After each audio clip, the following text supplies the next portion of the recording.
Hola and bienvenido to How to Move to Portugal, the first part in the series overview. And with me will be Elmaya, who has actually been living in Portugal way longer than me before. He's going to help me out and share some of his wisdom on Portugal.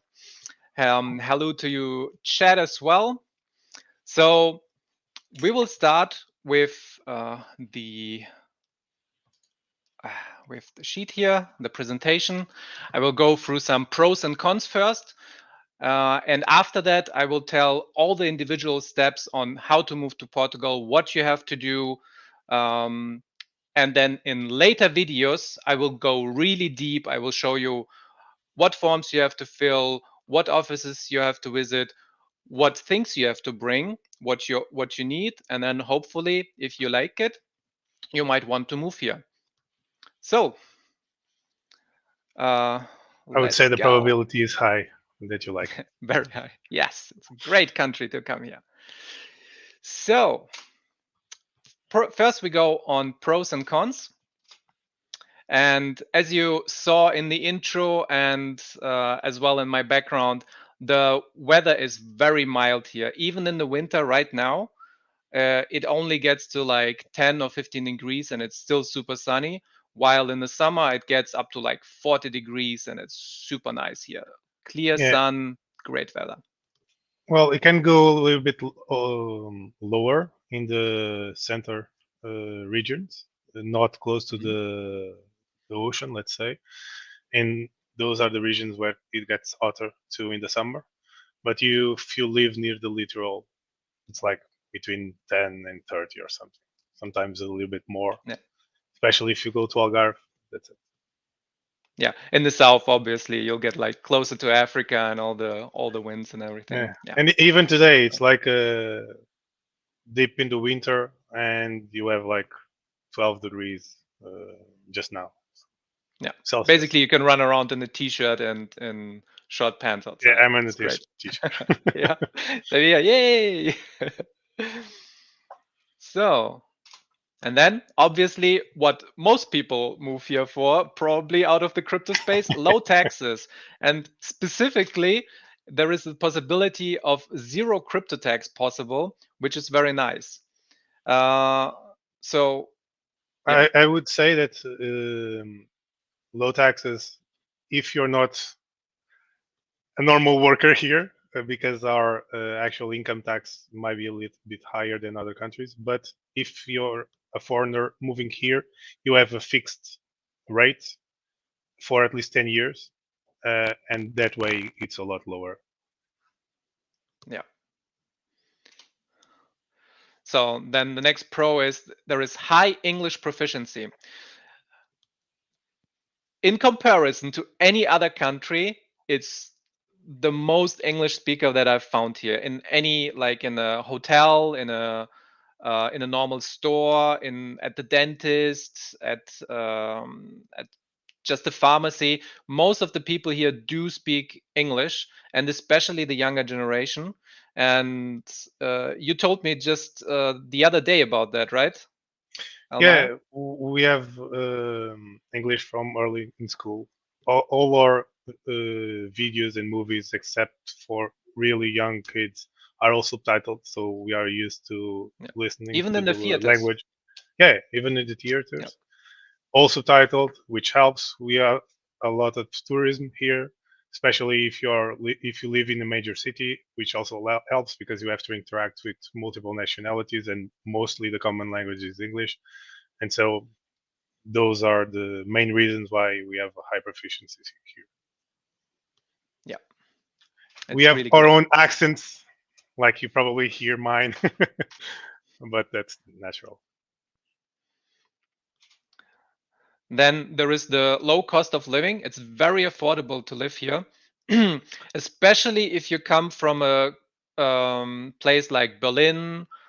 Paris is very expensive, like all the major countries. Obviously, Lisbon is a little bit higher up because that's also a big center where everything comes together. And the moment you get out a little bit, it's very affordable, very nice. Yeah, it's and biggest cost is of course housing, especially now with the big boom and everyone wanting to rent and etc. So renting is getting more expensive near the city centers, Lisbon and Porto especially. But again, the rest of the cost not as much. Like I lived in the UK and I could buy my shopping here for around the same price as in the UK. But basically, everything else is probably cheap. Yep.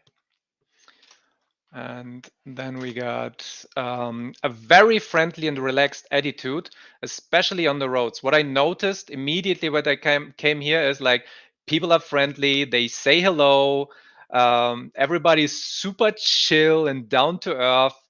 They're greeting Unless you. Yeah. unless you're on rush hour near Lisbon or Porto or Yeah. something, then they're Yeah, not friendly. those are probably the exceptions. So when I was in the like bigger city centers, I noticed that everybody's a little bit more on edge. But the moment you go outside of the towns, it's Yeah, people are giving you way, even if you don't have the way of right, and people are waiting. And what's really crazy for me to see as well is how ambulances are treated. For example, like I see everybody move aside on the road the moment you have an ambulance. Nobody's trying to get like in before the ambulance or anything like that. Even people that are like 20, 30, 50 meters ahead of the ambulance, they just yeah, move out of the way to make this security passage. yeah. Like total difference to France, for example. And sometimes even people that see the ambulance first start flashing the front cars, so they also move away and notice the ambulance. So, yeah. Yeah. And the cars are actually letting people pass on the what are they called? Zebra, the zebra The race. What are they called? we call it pasadeiros. Pasadeiros. Okay. Crossroad. No. The crossroads. Yeah, I guess. Crosswalk. Crosswalk. That's the one on Crosswalk. the crosswalk. Exactly. Yeah. So then, yeah, look at that. Somebody is also throwing it in. Safety and low crime rate. It's very safe here. We will look at a few statistics later on and the map of that. And my favorite point is that they have very fresh, tasty fruits and vegetables. The markets here are amazing. You get like everybody is living kind of decentralized here. And you have lots of small gardens, and people just grow their own vegetables and go up to the market and sell it. So you have always the freshest, juiciest, sweet, ripened fruit here. It's amazing, really. I've never tasted vegetables or fruits that good. Even in the city center, which is not exactly the same way that one is describing, but even then, you always have a market here and there where all the uh, people that are selling gather, and usually you get cheaper and higher quality foods there. Yeah.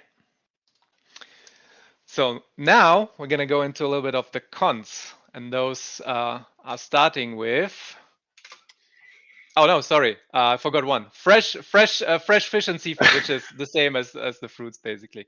But yeah, because it's close to The ocean. close to the sea, the ocean, you get like everything that you ever wanted.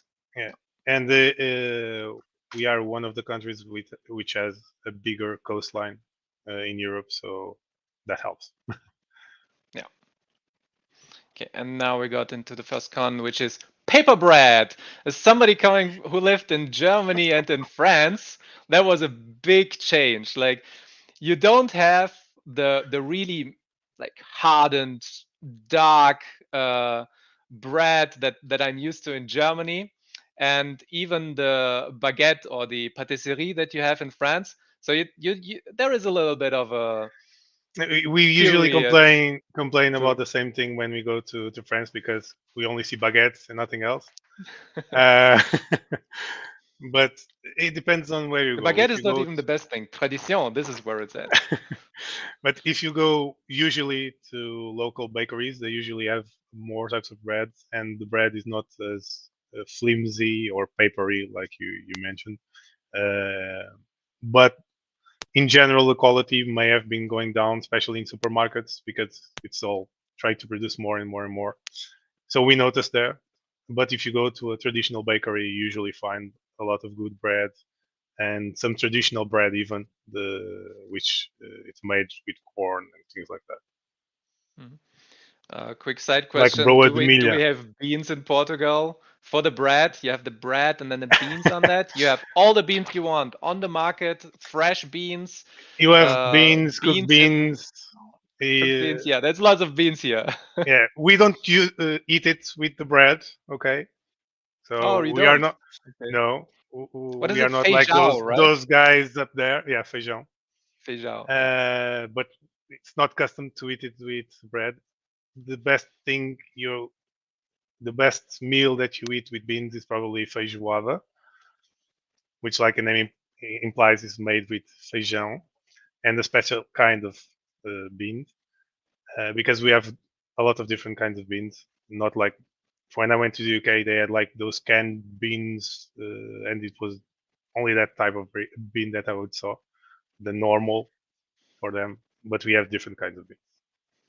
Yeah. So moving on, we got the Portuguese cuisine, kinda meh.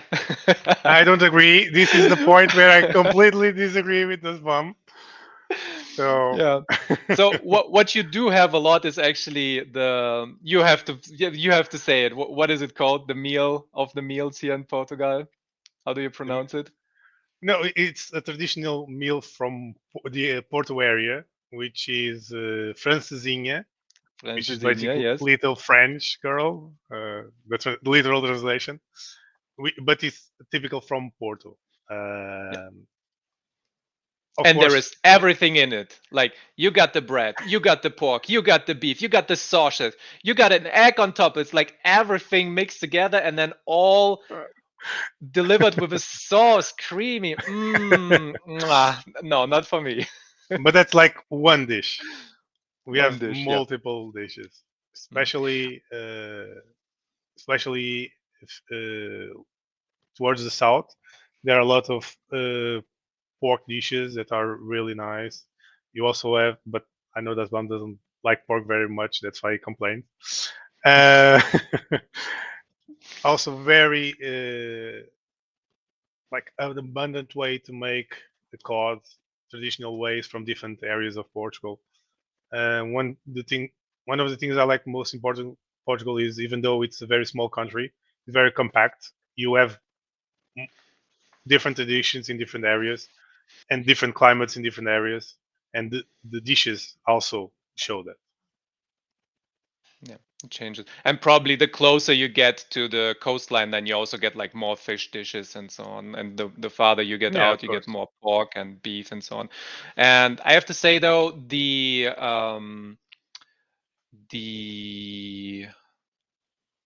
butchery and the fishmongers, they're amazing. Like they have all the things you ever wanted. Just like on the market, you get all the kale, all the vegetables that you ever wanted, fresh and then you also get all the beef, all the chicken that you ever wanted. It's all fresh and great. Yeah. So you need to carry cash on you because most people don't accept credit cards. You might even arrive at a normal store that doesn't have the credit card accept. Maybe you want to buy something at the at the biological store, and you won't be able to pay unless you carry cash with you. It's maybe pro, maybe con, but it's not very convenient if you do a lot Uh, of shopping. I would say that depends a lot on where you live. For instance, I feel the opposite sometimes because nowadays I never carry cash around because I don't need it. I can use my debit cards, MBWay, which is a new convenient app that we use to pay that's connected to the credit card or debit card. And I never use Yeah, cash on day to multibanco day. it's called. Yeah. Multibank, yeah. And I never use cash unless I want to. I sometimes even want to pay cash because sometimes when you don't use cash, everything is tagged. Everyone knows where you went, and so I prefer sometimes to pay in cash. And usually, around, especially around big cities, everyone accepts usually a debit card. Only if you go to smaller areas or farther away from the city, then what does them say is true. Some, especially if it's a mom and pop shop, because as you know, credit card users or owners have to pay a fee on every purchase they received from you, and so to avoid those taxes, small shops usually avoid it. Yeah, which is smart. Yeah. Okay. Then lower salaries in general. So if you come here and you're looking for a job, you're not covered, then you have to make sure that you have a good budgeting and you don't live over your expenditures. Yeah, for the low cost of living, that that's what I mentioned as a pro before, is only if you don't uh, if you are not Portuguese and work in Portugal with our salaries. So of course there are people that make good salaries, especially if you are a developer or something like that. But the average income last time I checked was 1,000, well, 1,200 or 1,100 euros. So it's not that much, and the minimum wage is now 730. So you can have an idea based on that. Which is also around the minimum that you have to provide for each month. If you're coming here and you don't have a job or you're not secured, you have to, I think it was 830 per month. And if you want to, for like half a year, you have to have that on your bank account, just as a side note. And then there is lots of bureaucracy here. That's Registration, it's a nightmare. You have to fill out so many forms. You have to fill out so many things. You have to bring so many proofs of everything. And they even ask you for proof that doesn't exist from the previous country, which is super funny. But everything is solvable. And like car registry is super long. You go to check your car. You have to register here. You bring the stuff. You have to go to Portal de Finanzas. And then it's like, oh, whole mess. Very difficult. Yeah, we have a lot of bureaucracy. Fortunately for nationals, some of that is simplified via the Portal de Finanças that Dasman mentioned. For instance, I even received an email today that I forgot to pay my UC. So I see you. Yeah, I paid that last I week. see you. And usually it's easier if you have access online to the portal, and it simplifies things. But if you are a new person coming, it gets harder. Yeah. One of the first things to get as well is the access to Portal de Finanzas with your NIF. Yeah. Okay, no radiators and no central heating. Most of the houses, because it's so hot in the summertime, they don't really have insulation or heating that is well done. Like in countries where it really gets like -20 or something. So in the winter times, you have to, if you have like a small heating unit or something, you have to get that if you don't have another way of heating, and it gets cold. Your home gets cold, and you have to watch out for mold.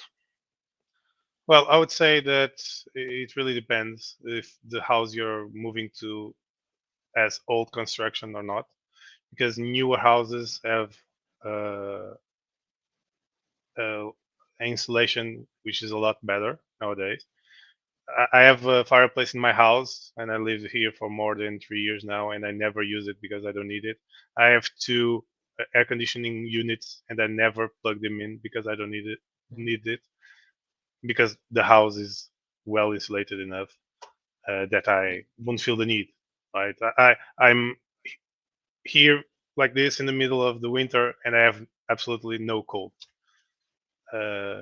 So it really depends on the house you move to, but it's very rarely that a house has central heating or because we simply don't need it the majority of the time.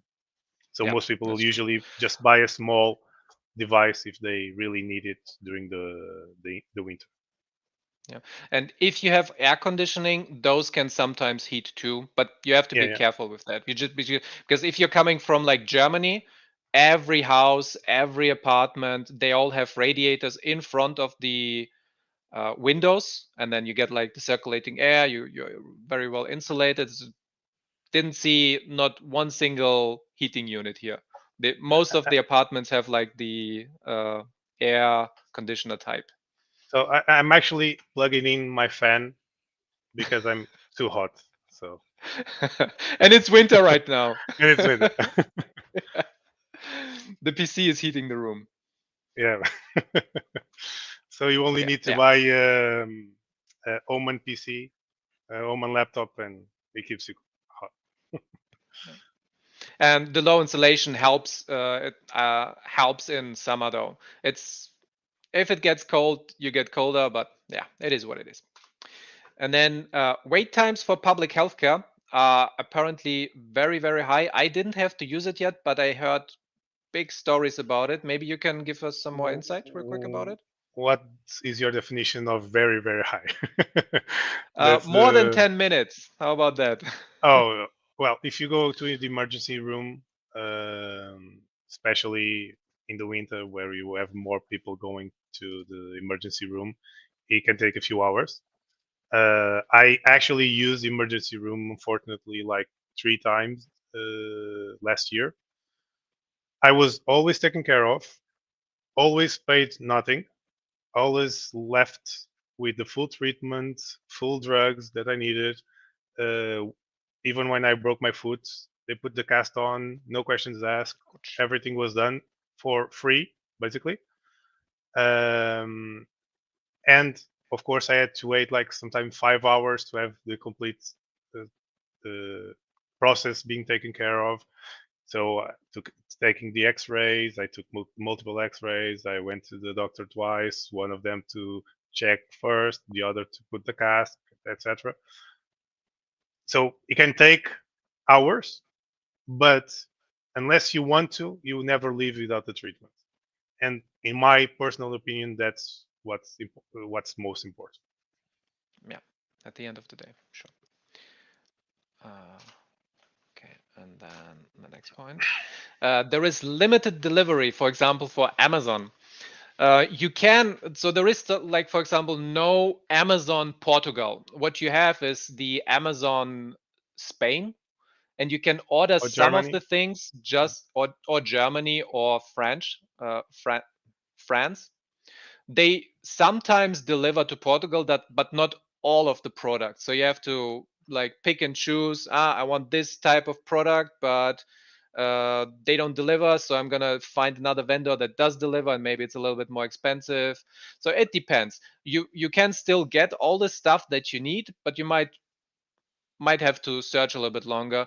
And especially before UK left the EU, there yeah, were that's what more I was going to products being say. sent. Yeah, okay, you can say it. Say it. Yeah, because before all this Brexit stuff, most of us would probably use the UK one, even though we had to pay for the conversion from euros to dollars. But basically, they always shipped to Portugal and very cheaply. Now it's harder because you have to wait for the things. They have to be parked on the alfandegári system, let's say. So it's a lot more useful to use the Spanish one or the German one. So usually, what we do is we check both, see if the same asset is worth where is cheapest to to order to here, and we basically do Yeah. what fits best for what we need at the time. And there are also comparison websites that do that automatically. Yeah.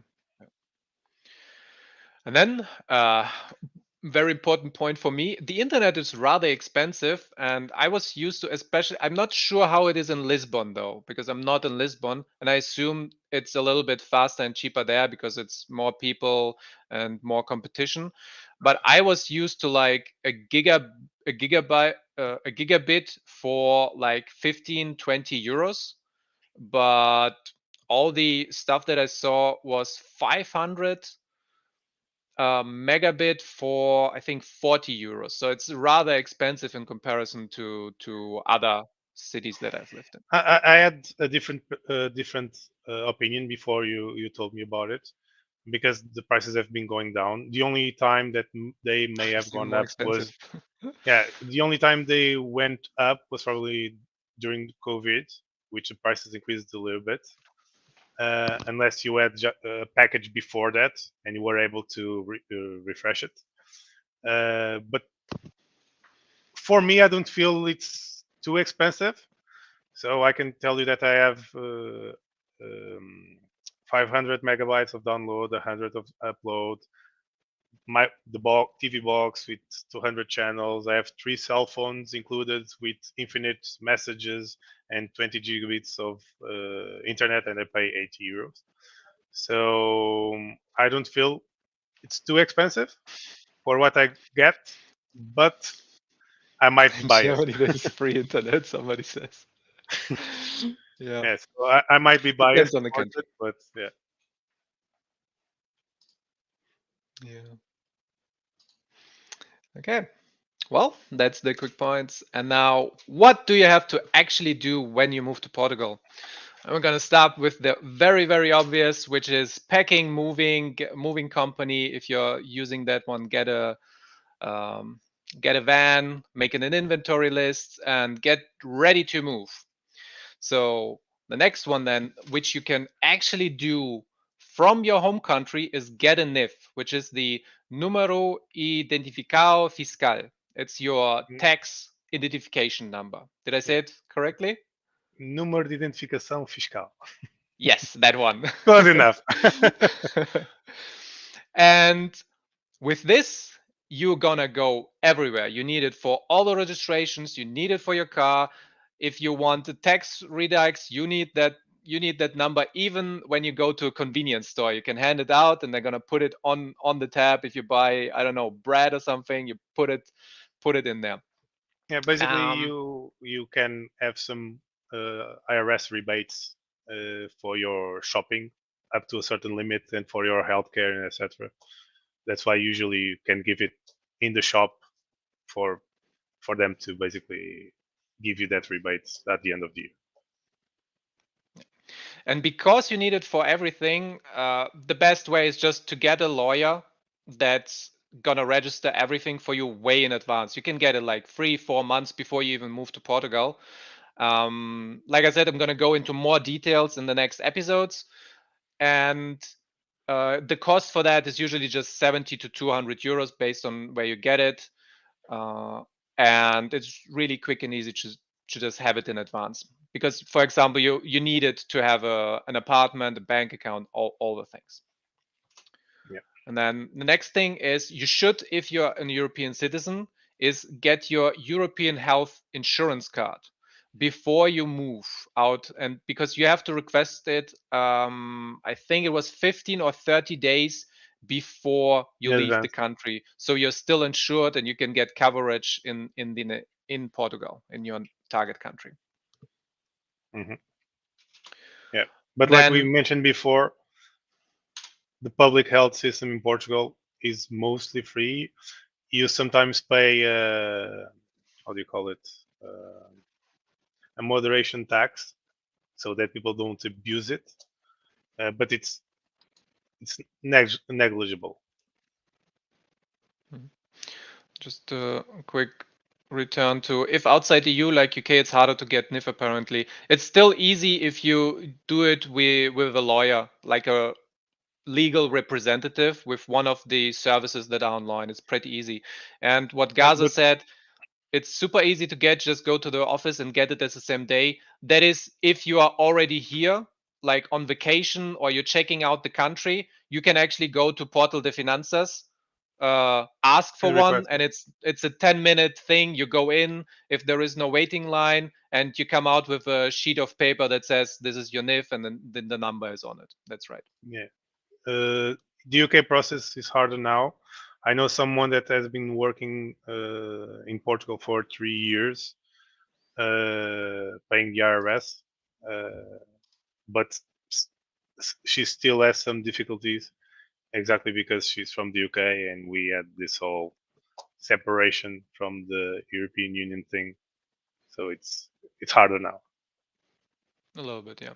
But I prefer to get it in advance if you can, or if you get the vacation here. Also, if you know someone in Portugal, they can also do it for you. From Yeah, what I've seen. Yeah. yeah. I then I'll probably give you the link and then you can share it afterwards. I sent that link once to someone that was looking towards moving to Portugal also, and you have the two options: either someone doing it for you or you yourself. Yeah. And then the next point is you do the deregistration in your town hall in your old country, because some of the steps in Portugal actually require that you are deregistered in the previous country and they want proof of that.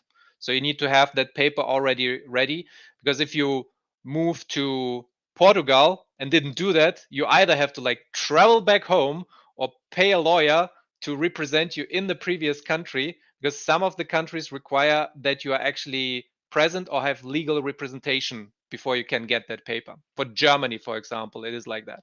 You need to deregister your your apartment, for example, Yeah, and then you that have to say, probably I am moving out of Germany. yeah that probably depends on the country. So you need to check that for yourself Yeah, on your specific case. true. And then the next thing, get an apartment, Airbnb, or a house if you're rich enough. The best way would be to do it in advance, like 6 months in advance or so. Make sure you got your NIF ready so you can register everything. And they will ask a lot of things like your last 3 bulletin payments, maybe a printout of your last bank statements and so on. And then the process is like in every other country. You sign the papers.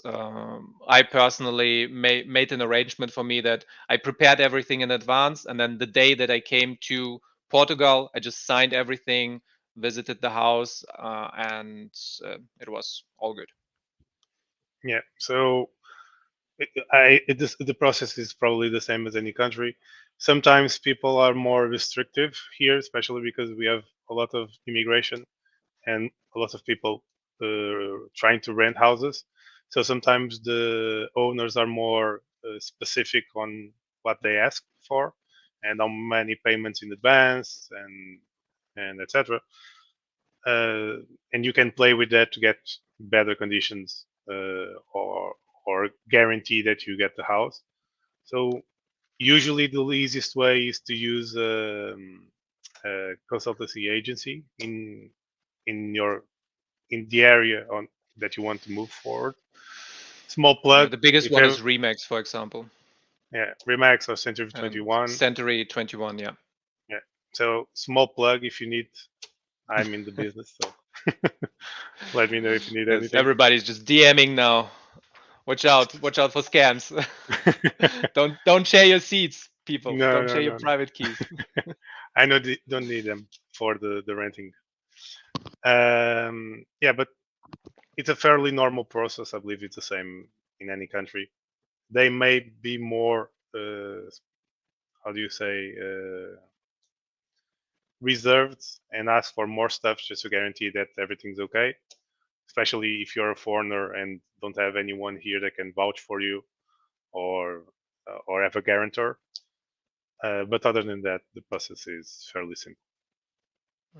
Yeah. If you're doing it via the guarantor, it's I think 2 people with different apartments that need to sign a paper uh, and like vouch for you, Yeah, if I remember correctly. yeah, yeah. Okay. And then you go get the bank account. The moment you're here, one of the first thing you want to do, because those most of the times have to be in present, but not all of them. For example, you can get the Wise internet banking. That works. But if you go to a normal bank that has what is it called?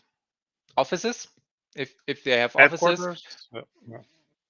So you're talking about like the difference between Revolut and Caixa de Deposits or yeah, or Santander or something. Millennium, Yeah, or yeah, no. So you have the offices everywhere, and you basically you bring your passport or ID, you get your NIF, which you need for everything. You get the last statements of your payments, and you also usually have to make a deposit of like 200, 300, 500 euros or something, so that you start the bank account. You get it going. yeah. Usually it's around 100, 200. If you're opening like a commercial account for a company, probably 500 to 1,000. But yeah, that's around it. It's not very much. Oh, look at that. Somebody just got the wise card. Speaking of the devil. Yeah. Yeah. And Many then, people here yeah. also use Revolut, so it's either Wise or Revolut or something like that. And then the next one would be after you moved in to your place, you make sure that you have your water and electricity covered. Usually it's just you going to the offices, but because and changing your name on the contracts, Contract. because the owner usually already had a water or electricity content that you can take it over. But if it was disconnected, it's the same. It's easy. You go to the one I have is Gold Energy, and then the city provides the water. You just give them again the NIF and your address, and they usually do it automatically for you. And you need to show proof that you actually are renting the place, of course, Oh yeah, yeah. or Obviously, that you you bring own the like place your if you bought the house. yeah, you bring your contract, or you bring the attestation from the local court that says that yes, he is living in that apartment. Yeah, and the process is very simple. Like in one morning, you can get everything done. Yeah. Then the next thing would be internet or mobile phone and mobile phone. Highly suggest, if possible, to get the mobile phone first as soon as possible, because a lot of services do not accept foreign phone numbers. So if you have a French, UK, German, whatever, Polish number, some of the services won't allow that, and then you'll struggle because you cannot use these services then. So there is a lot of very cheap options though. For 7 or 10 euros, you can get a card, and then it has like 1 gigabyte of internet, which is more than enough for all the stuff, even if you use it daily. And you have a Portuguese number that you can use anytime. Yeah, it's basically a phone that you can give to companies, which is Portuguese, and in case of some needed communication, they'll probably contact you or send you a message through that phone, and it needs to be on the record usually. So that's why it's probably a good idea, or else you'll probably struggle to try to get internet and other things. Yeah. The internet providers, for example, it's kind of silly, Yeah. but they want a mobile phone number from you to register your internet, which is I've never seen it somewhere else actually. I'm so used Yeah. to just getting the internet and nothing else, but here you get like the packages. You get the mobile phone number and the internet and the TV and all the stuff in there. Yeah, and unfortunately, you cannot just ask for, okay, I just want the internet, nothing else. Yeah, It that's always that's come. something I It noticed, which always also come. increases the Yeah, price, right? yeah. Basically, it comes in a package because they know they won't be able to sell it individually, so they just bundle it together with the internet. But Yeah, actually, if you want to use normal television, you have to have something which is TDT. It was recently changed for you to get the normal national cable television, uh, but the providers just bundle it all up and that's it. You have internet with the normal universal channels. So, yeah. Somebody says prepaid mobile cards also exist, yes, yeah, and you can even get internet with prepaid mobile cards where you get a small device that's just connecting to the Wi-Fi that is around. Almost the coverage yeah, is like really good in to Portugal, even in the four remote G and five areas. G. Yeah. Yeah, It depends on. Sometimes it's harder because if you live in a concrete house or things like that, the connection might not be as good. But the coverage usually is very good on 4G and 5G, mostly 4G because it's older. So you can basically just buy one and yeah, just buy one and use it for the time being if you don't if you're not fixed in one place. yeah. And then the next one, you get your registration certificate, which is basically telling the country, Portugal, that you are registered, you are living here, and you are about to become a citizen, which is the CRUI, and I'll probably bastardize it, but And it's the that needs to be delivered until the 31st of March of each year. If not, you need to wait for the next year. So that's an important for people to know. I looked I'm into gonna, it recently. That's why I know the date.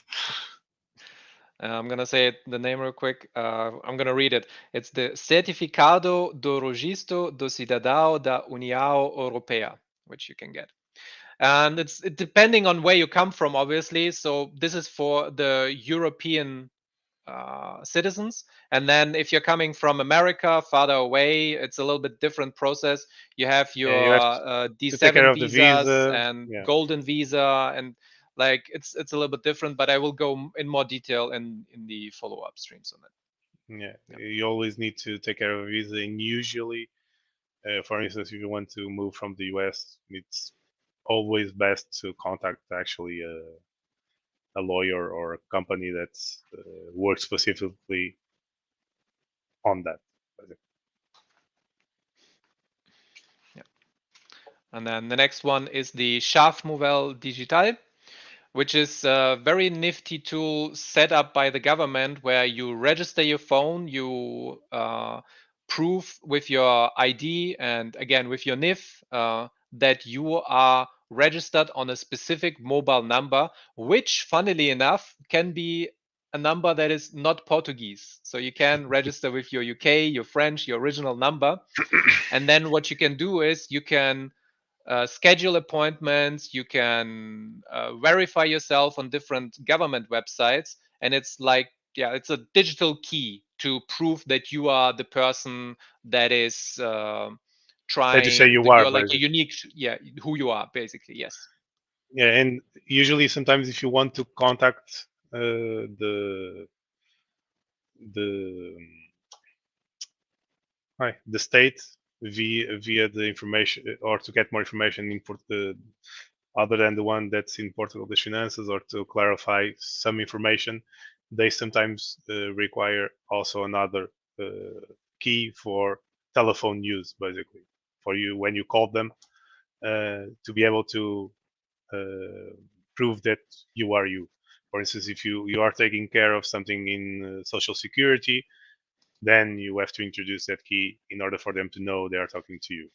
And this is very handy because you can use it, for instance, to create a company. I created a company from home in like few hours, just plugging in my CC, which is Cartão de Cidadão, CC, which has my information in. I have my mobile key, which I inserted, and I can basically do everything at home without needing to wait on a queue or book an appointment. So it's very handy to get. Yep. And it's also pretty fast and easy to get. You just go to Espaço Cidadão, and then after 10 minutes, you just hand them the proof of everything, and you're done. You just get your registration by email. That's it. Yeah, sometimes they usually send a letter with that information a few weeks afterwards to your apartment. So if it's something that you want to get to use tomorrow, it probably won't work because they always ship it to your address, and it can take a while. So when you're planning to use it for something, you need to take care of it like 2 to 3 weeks in advance to be sure that you actually have it at the time. Mm-hmm. I think I was lucky because the lady printed out the letter that was about to send to me, and she just did it immediately for me. So that was Yeah, but nice. Thank you. Hard. yeah, yeah. But if, for instance, if you're moving residence or anything like that, or you are renewing your citizenship card, they always send it to your address, and it takes upwards to 5 work days, sometimes a little bit more, but usually 5 work days. So it can take 1 to 2 weeks. Yeah. And then the next one to get is your social security, which is the NISS.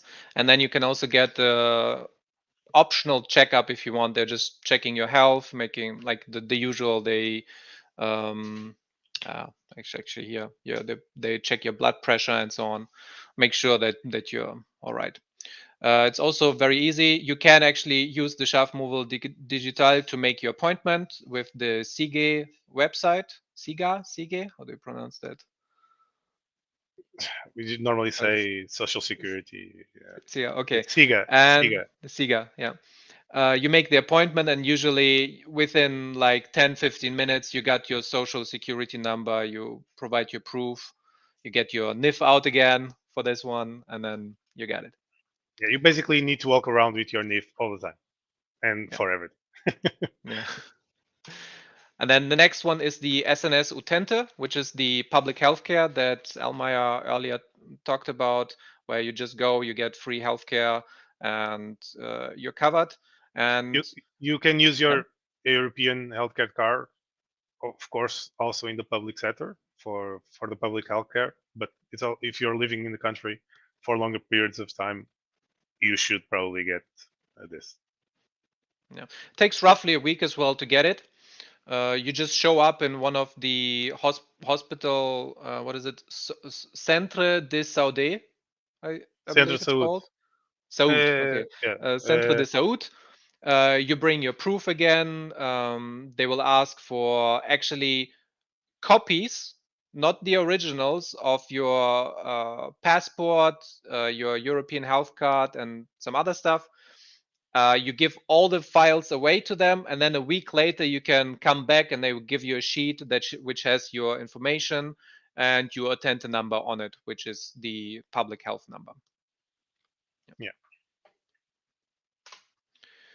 And then this is optional as well, but maybe you want to get a private healthcare insurance to cover more, or to go to different hospitals, because those are not the same as the public healthcare.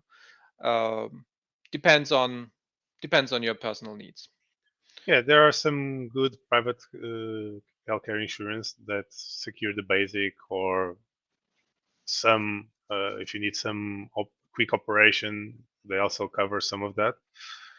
But for everything that's really urgent, or things that are very drastic or traumatizing, usually if you go to a private hospital, they send you to the public one, because they can treat you only so far, right?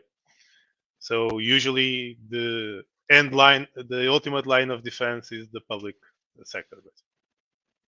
Yeah. So the private, it's if you want to have some, well, shorter queues, if you're just doing a normal checkup or Blood a few work. small blood tests or blood works or things like that, or small surgeries, and you want to be in your own room, relaxed, with no company in the room, because on the public sector you never have only a room for yourself. Usually you share it with other people. So if you want to have more, how do you call it, um, Convenience. more Prestige. convenience and more, I wouldn't say prestige, but more, it's more luxurious, let's say. Yeah. Agree. um, and that's it basically. Yeah. And then the next step to do is update your tax address. If you were registered with the uh, legal representative, you did all the things, and then you're finally moved in. The moment you are living in Portugal, you should update your tax address to your current address, and then the legal representative for the NIF is not the guy anymore, but everything is gonna come to your home. And you also update the address in your old country, so you're deregistered in the old country. And then another thing that you get is the Via Verde, which is very convenient. It's the Portuguese road toll transponder system, and it looks like this. You get like a little guy here that allows you to go on the paid road tolls and just drive through instead of having to stop and get your change out, put it in the machine, and all that cumbersome things. So you just swoosh. Yeah, it's very convenient. There are some highways where you have some special tolls, uh, that basically, if you use Via Verde, they charge you immediately. If not, sometimes you receive a letter a few weeks later saying, okay, you passed through here, so you owe this. So Via Verde, for someone that is planning to drive through Portugal, uh, it's very convenient, and it's a thing that they should get. Yeah. And they also have some additional services like parking houses, McDonald's, Yeah, you can. ferries. They are additional Yeah, services. they have private parking that you can pay with your Verde, which is more convenient. So yeah, And then you also do the car registry. Usually you have 3 months to change the car if you do have one. For some people, it might be easier to just sell the car and buy a new one here because it's quite a lot of work to go because of the bureaucracy that we mentioned in the beginning. So you have to deregister the car. Sometimes you have to get specific license plates, but in my case, I was lucky I didn't have to. So I did all the registry here, but it's a lot of going back and forth. And for expats, there's actually services that do all the like Portal de Finanzas stuff. They walk you to the offices that you need to go. They put in all the paperwork, and then you only have to visit the mechanical checkup, which you have to drive with your car there. You do the payments at the end, and you're golden. It's uh, less hassle that way. But you do have to do a lot if you don't use those services. yeah, and if you want to import a car uh, from a foreign country, sometimes you have to pay a lot for it to be nationalized. So sometimes it's not worth it. Even though in But Portugal we pay a lot for, in terms of taxes for new car purchases, even if you buy it abroad, sometimes the hassle and what you pay to make it legal here doesn't. is not worth it, basically. Yeah. The I think it was 23% to import a car that is like completely new, and obviously they're doing it so you don't just buy cars anywhere else and then try to sell them here. Usually, if your car is over, I think 6 months or a year old, you can bring it here without any taxes, but you have to fill out forms and prove that you already paid taxes in another country and so on. It gets a little bit complicated, but it's possible, and I did that actually. I brought my car with me, and I didn't pay any import tax on it. Yeah, it's only if it's a new car. Yes.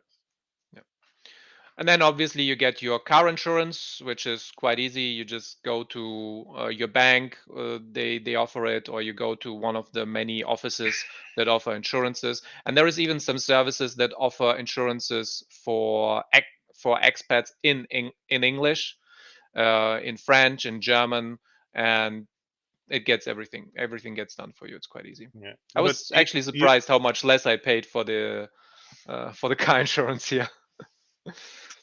Well, it really depends on different factors, like how long ago did you start driving, your history, your insurance history, if you had any traffic accidents recently or not. That plays a big role, of course. But I would say that if you're taking care of it in the bank, they they will probably overcharge you eventually. If not on the first year, probably the second or the third when it's renewed. So it's something that you should keep an eye on, and every year try to either get a rebate or change to another company that makes gives you insurance for cheaper. That's what I usually do, and Yeah, the every good old year I carousel. cut, and every year I cut my costas in insurance. Yeah. And then obviously you make sure that in some countries you have to deregister the car in the old country. You should look into that it's all properly done. Otherwise, they'll come back to you after, I don't know, half a year and they're like, "Hey, what's happening here? Where is my money?" Yeah. And at the very end, you should make sure that you change all the addresses with your companies, your old bank, your social security, your insurances, and so on, that everything is properly deregistered in your country, in your old country, and you don't have any unnecessary links to the old country that could make problems for you in the future. And not only that, probably have more expenses. Like if you have an old insurance in your country that's still active and you're still paying for it without the need, then you should just make sure that you kill everything that it wasn't necessary on the previous country, of course. Okay. And that is basically it. You are now a Portuguese citizen living in Portugal and enjoying the mild weather here. So and amazing food. and amazing food, yeah. So oh yeah, sorry, forgot about that one. And the you got the optional NHR Portugal in Portugal. That is a tax benefit that you can get on specific occupations. You get like 20% tax only for the next 10 years and so on. It's very nice if you can get it, and you can sign up to it up to March 31st, I believe, of every next year. Yeah, it was what I mentioned before. When you're delivering that card, you need to that makes you like a national or a person that lives in Portugal. You need to deliver it till the 31st of March, and then you can apply for the IRS benefits. So if you're a foreigner for the next 10 years, you pay only 20% income tax, basically.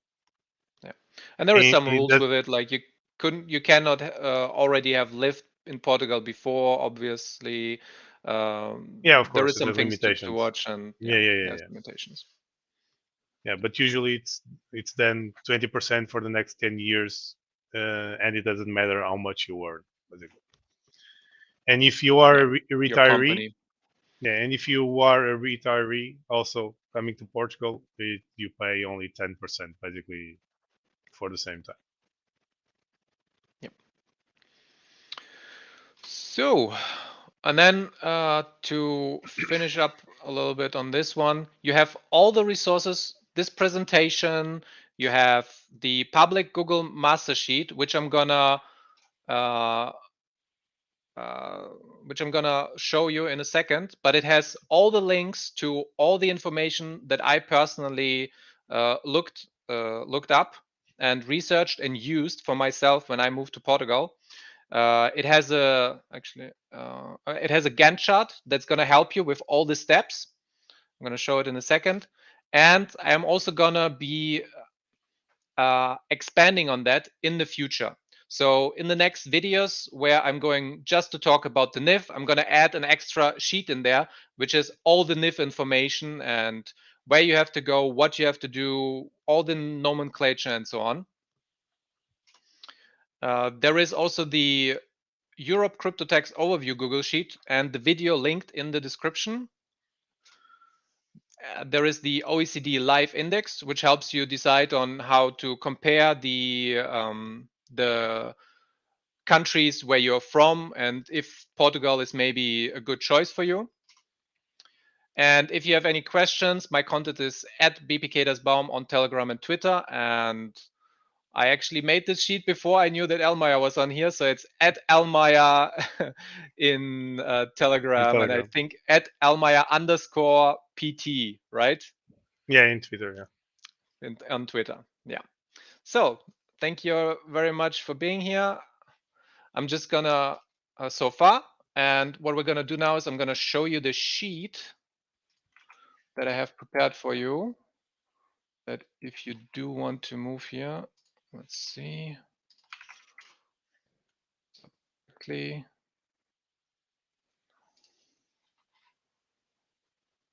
Yeah, so you have all the links to the different topics like the government websites, the NIF, and I'm also gonna paste it in the chat. You have it in the video description, which is here. Just be careful that some of the links don't have yet some updated information regarding the tax, the crypto tax in Portugal.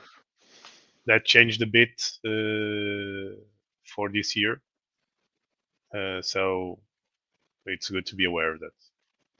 You can reference my crypto tax video for that, and there is one link that does have the updated information though. Yeah. So you have all the different pieces here: Portugal info, health, NIS, renting, car, crypto tax, and so on. And then also the Gantt chart, which is adjustable. So if you, for example, you have the color scheme here. If you are at 10%, it will move the timeline. Whatever you set here right now, the standard is set from 1st of 2023 to the 3rd of 2023. So you can just go in there, make your plan, make sure that you have all the information, and you can update it as you go along. So you can have a follow-up and see what your progress is when you are preparing to move to Portugal. It's just a nifty sheet. You can copy it. If you go to File and then make a copy, you just copy it to your own Google Drive and work with that. And now, I wanted to show at the very end a few charts, what it is like in Portugal, living in Portugal. So here, for example, that we talked about earlier is the English proficiency. It's very high, the 618 in Portugal.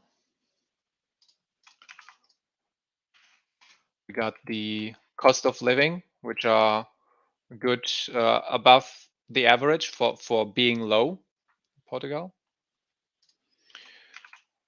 We got the alcohol abuse death rate, which is very low, which is actually funny because Portuguese people drink a lot of beer and a lot of wine, the Porto wine. Sure. but Yeah. our system is already prepared for that from a very young age, so we are resilient. Yeah. And as I said, everybody seems to be very chill in comparison. So, like, look at that, 8%, pretty much the lowest, same as all the Nordic countries here. Germany, so much anger in the Germans. It's like, oh, I'm gonna, oh, there, da, da. Right? And then Spain, yeah, lots of anger all over the country. But Portugal, everybody is just chilling and vibing here in Portugal. It depends on the days, but yeah. If you are on a Monday morning, that rises to 25, more or less. Cancer death rate is pretty low in comparison to the more Eastern European countries. So especially the northern part, it's less cancer deaths, and it's pretty low, 200 to 240 per 1,000 inhabitants. The drug overdose death rate is very, very low, and this is one of the aspects where I said earlier it's a safe country, right? I think it's the lowest. Yeah, 0.5. Is there one lower? Okay, you have 0.3 in some areas, but it's pretty much pretty low. In some islands. Then the homelessness, it's also what's surprised me, is very low. You don't see a lot of homeless people, which is good in general. If you move to the city centers, of course, that rises a little bit. I actually work for a non-profit organization that helped the homeless and delivering food and etc. So I was more in contact with that population in the area I lived at the time. But it's not like all around you, and like when I went to the UK or even France, I found it a lot more clearly in your day to day. That's an interesting comment here. Bro, I'm living in Portugal currently. I'm thinking about moving out because of new laws. No, don't go. Stay here. It's very nice in comparison to everything else. Only if you're not a Mexican and you are trading 24/7. Yeah, that's the exception. See my crypto European tax video on that one. Yeah. Then we got the daily smokers, which is also quite low, 14%. It's not as high, not as low as the Nordic countries here, but it's pretty low. I don't see a lot of people smoking. It's not too I see too annoying here. I see it, unfortunately, especially because my father does it, my sister does it, and my in-law does it. So, well, hopefully we got the SciWife people working on good cures. Yeah, and hopefully keep them for longer. The homicide rate is about average, so it's the darker orange, 0.5 to 1 per 100,000 inhabitants. And if you go a little bit more in the south, if you want like the safest part of the country, you're gonna stay around the northern area. This pinkish area is like the Lisbon area, so it's a little bit higher there. Yeah, Lisbon metropolitan area. Yeah. But even then, and this is Algarve. But even then, it's very rare that you watch news where something happened. Usually, it's more infighting in people that know each other, other than just random crime, you know. And then you got to fight that crime, you got the police officers, which is quite high, 443 per 100,000 inhabitants. So this is one of the things that makes it safe. Yeah. And last but not least, road quality is pretty high here, even better than Germany. Look at that. You thought the German Autobahn was nice?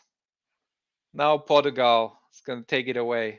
But you cannot drive as fast here, which is a down.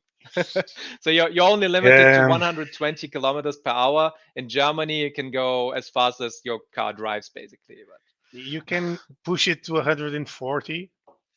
Well, you can push it how high you want, if you're not caught, basically. I would Don't not do that. No speeding no, advice. no. I never done that, of course. So, but even if you're going to 130 to 140, usually it's not an issue. Okay, and that was it. Would you like to add anything? No, I think we covered everything that we were supposed to on this first part, and that's it. More for later. Thank you everyone for joining us, and rewatch gang. I'm gonna add timestamps so you can jump from all the topics to the correct one that you're gonna. Well, obviously they're gonna watch this last, so it's not even use telling this. But thank you all for being here, and see you on the next one. Bye. Bye.